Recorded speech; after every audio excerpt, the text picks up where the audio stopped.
The idea in this video is straightforward, that of templates are not actually to your advantage during an intense interview with a high-performing company.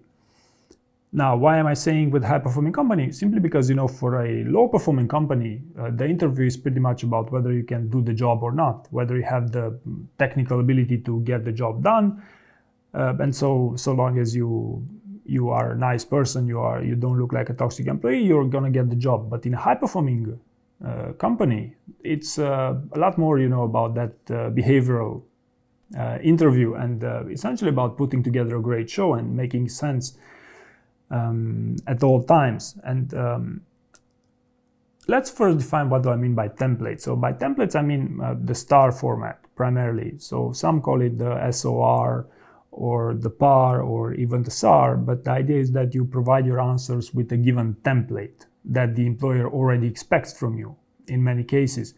Now, these templates were invented not by the candidates, as you might expect. So you can imagine that the primary purpose for this is to serve their needs. Your needs as well, to the extent that when you prepare, you must include the relevant information in those templates, right? So when you prepare, yes, it's always a good idea to think in terms of that template. Now, there are also other templates that are referred to here, but this is the main idea. Now I'm going to talk about 4 scenarios where I believe it makes sense, and I prove this idea of templates not playing to your advantage. The first one is when you're a technical person preparing for a behavioral interview. When you hear about a template, that's basically, an API if you want. So that's you have a false sense of reassurance that, hey, if I follow this template, I'm going to get the job. When in fact, you couldn't be further from the truth. Because when you talk in an interview, when you talk in a templated manner, in a scripted manner, or closest example is when you memorize stuff, when you recite an answer, it will usually not impress anyone. Right? So that's why, you want to make sense, you want to talk more freely and in a way that you put the accent on what you believe matters the most in a job interview, because I'm assuming you are a capable candidate. That's why you're applying for a high-paying job at a high-performing company, right? So the technical candidate will have this false sense of insurance that, hey, if I follow this template, I will get the job. When in fact, again, it's not, you couldn't be further from the truth, right? So it's all you should do in terms is to prepare using that template, but during the interview is actually, you must, you can follow a given template to a certain extent, but the main thing is what you say and how you say it. And how you say it shouldn't sound scripted or templated or memorized or anything like this. So this is with technical candidates where where you click, you have that reactiveness on APIs and from your field of technicalities. The second one, the second template here, and this is not about the STAR format. The second template is probably watched my video on how to answer why do you want to work for this company. And there I provided a template, like first because you fit into the culture, you do the culture pitch, then you talk about why you, and then third, you want to talk what's in for you, right? Now, this is something that makes sense, usually speaking, but not for everyone, right? So you must understand that if you believe that you have, for example, maybe the culture wouldn't make a lot of sense to talk. Let's say you apply for a job at Google.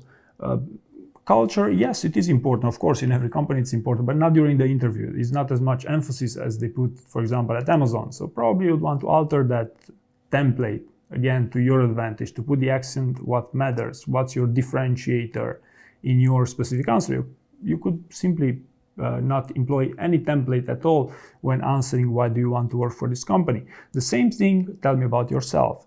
There are many templates out there, but it's always that the answers that will be more inspirational, that will sound best and will score the most points. To the extent you have a CV that you have to talk about, which pretty much everyone has, right?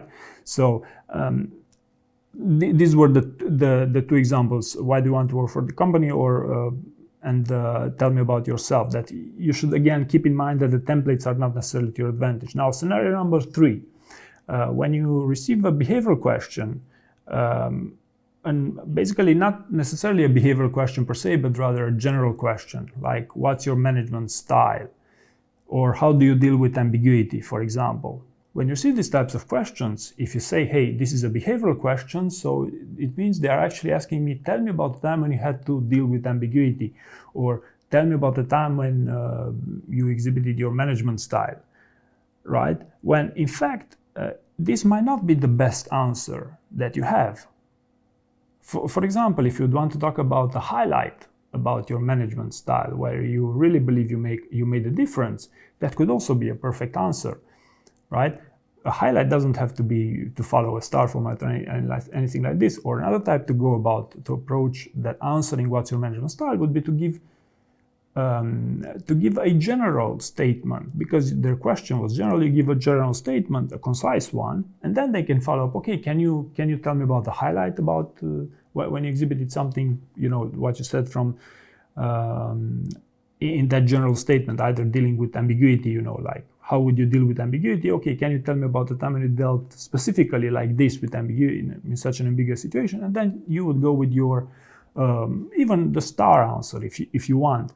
But the idea is that you don't feel constrained about the template just for the sake of following protocol with companies. Companies are not enforcing this to this extent that if you don't follow the star format, they will disqualify you.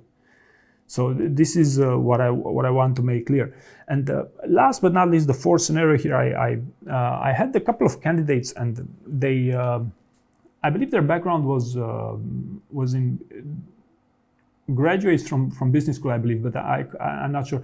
But the idea is that they always used to end their answer with, does this answer your question?